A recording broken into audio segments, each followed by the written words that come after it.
C'est l'invité de la matinale de Radio Classique. Il est directeur du département opinion de l'IFOP. Il a publié entre autres Métamorphose française et La France d'après aux éditions du Seuil. Vous pouvez le voir aussi sur Le Figaro TV avec une nouvelle émission bimensuelle avec lui-même. Ça s'appelle La France de Fourquet. À un mois du premier tour des élections municipales, je reçois l'homme qui a théorisé l'archipélisation du paysage politique, social et français.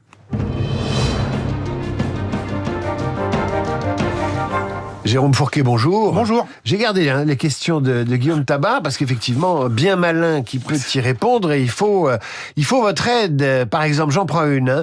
Est-ce qu'un point de non-retour a été franchi par la France insoumise et est-ce que les électeurs vont lui faire payer cet épisode lyonnais qui est un drame avec le lynchage de Quentin de Renques? Alors, on peut se baser sur ce qui s'est déjà passé lors de précédents scrutins pour essayer de nous éclairer.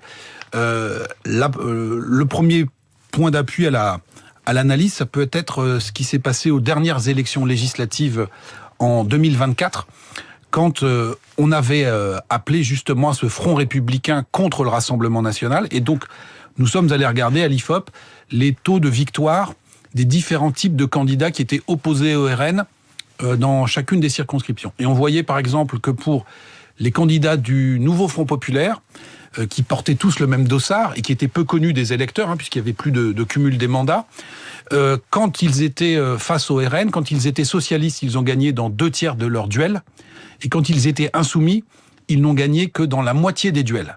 Et donc on voyait bien qu'il y avait une partie de l'électorat, notamment l'électorat macroniste, qui sans trop de difficultés pouvait glisser un bulletin NFP pour faire barrage au Rassemblement national quand ce NFP, Nouveau Front populaire, était incarné dans leur circonscription par un socialiste, alors que c'était beaucoup plus difficile de le faire quand il était représenté, ce Nouveau Front populaire, par un insoumis. Donc il y avait déjà une décote qui s'était opérée.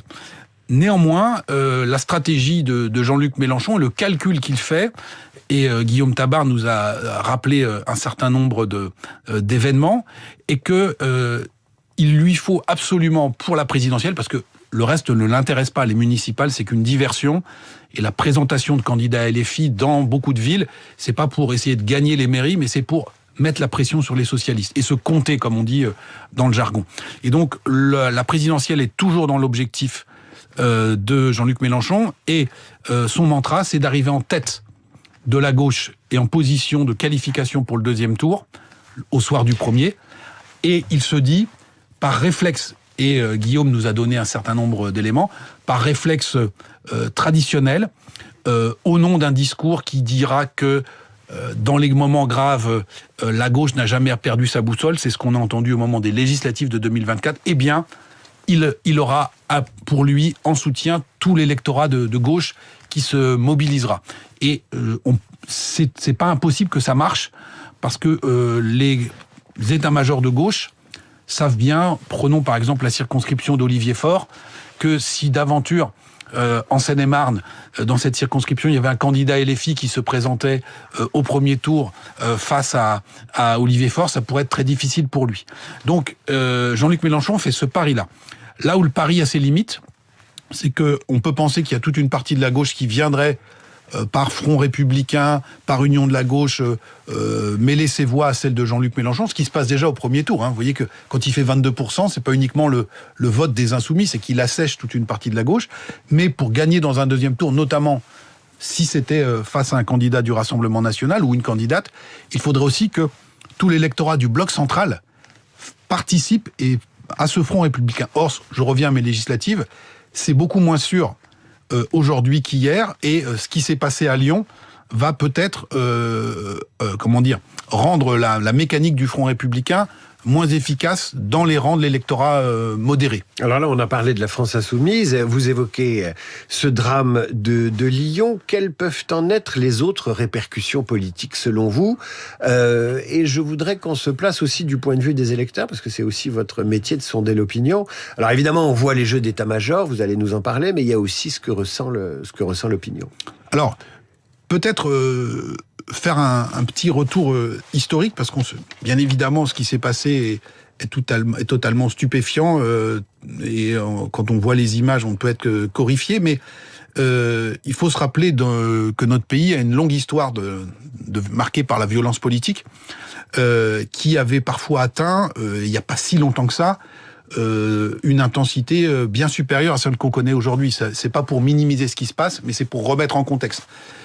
Si on voit ce qui se produisait dans les années fin des années 60, début des années 70, dans le sillage de mai 68, on avait des épisodes d'une extrême violence, avec des effectifs engagés qui n'avaient rien à voir avec ce qu'on constate aujourd'hui.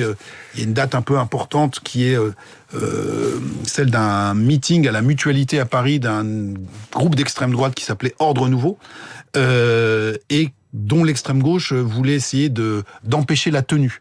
Et l'organisation qui s'appelait la Ligue communiste avait mobilisé plus de 5000 militants qui s'étaient durement affrontés aux forces de l'ordre.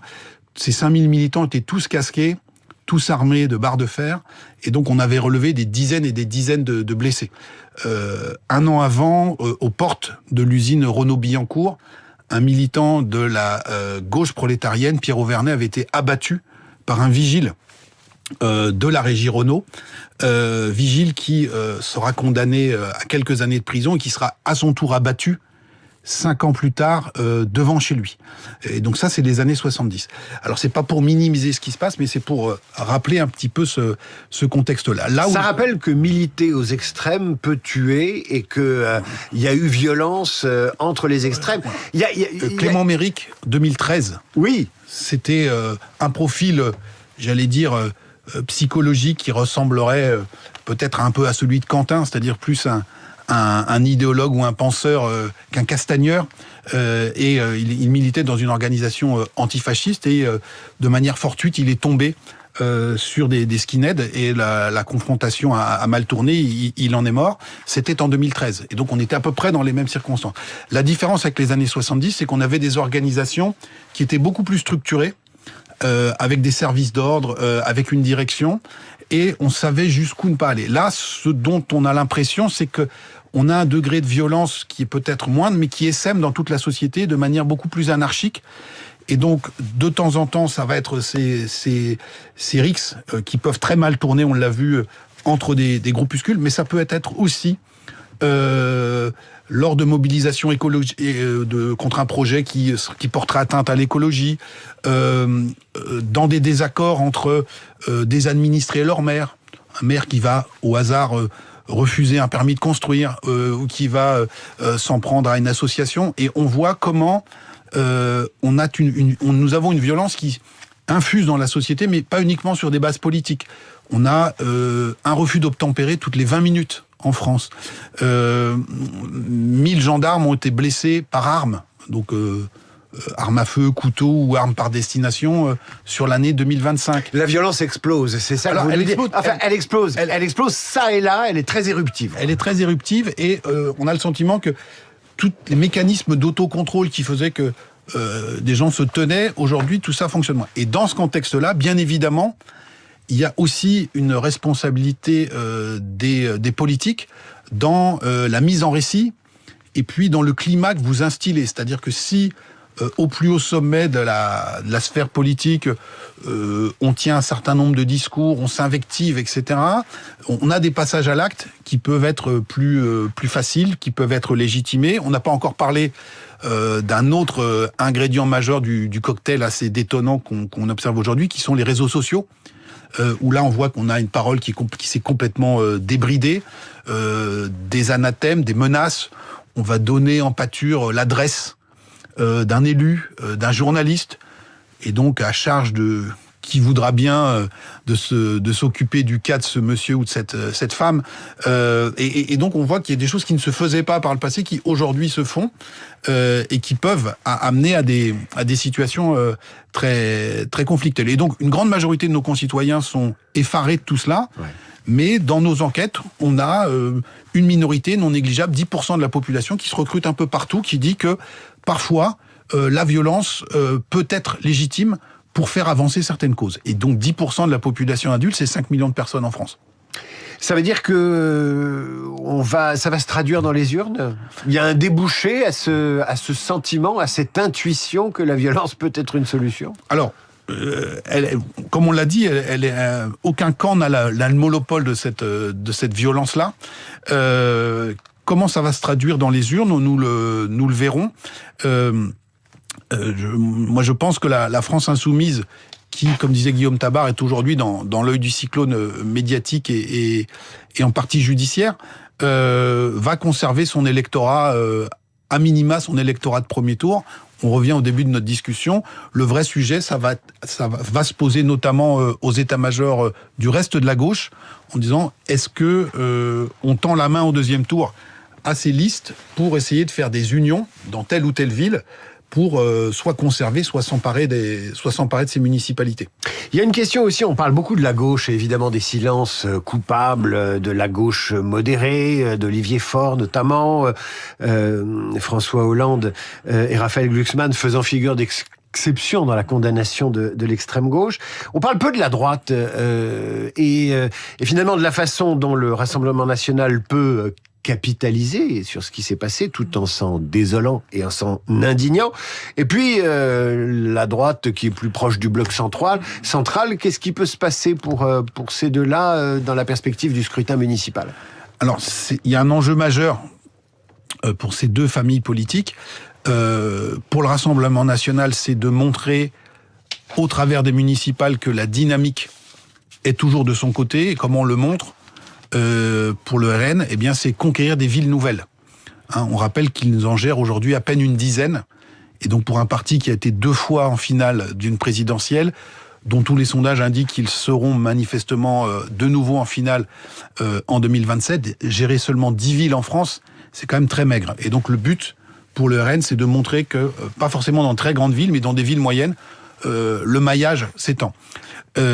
Autre objectif pour le Rassemblement national, et c'est pour ça qu'il s'investit autant sur cette affaire, c'est d'essayer de poursuivre et de parachever la stratégie de dédiabolisation en repassant, si vous me permettez l'expression, le mistigris du parti anti-républicain et du parti des parias qu'il faut absolument cantonner aux marges de l'arc républicain. Il diabolise les filles, disons les choses. Il faut diaboliser les filles. Et continuer de diaboliser, mais repasser ce mistigris. Ce qui s'était déjà passé au moment, après le 7 octobre, quand vous vous en souvenez, il y a cette grande marche contre l'antisémitisme, à laquelle participent Marine Le Pen et certains de ses lieutenants, et à laquelle Jean-Luc Mélenchon ne participe pas.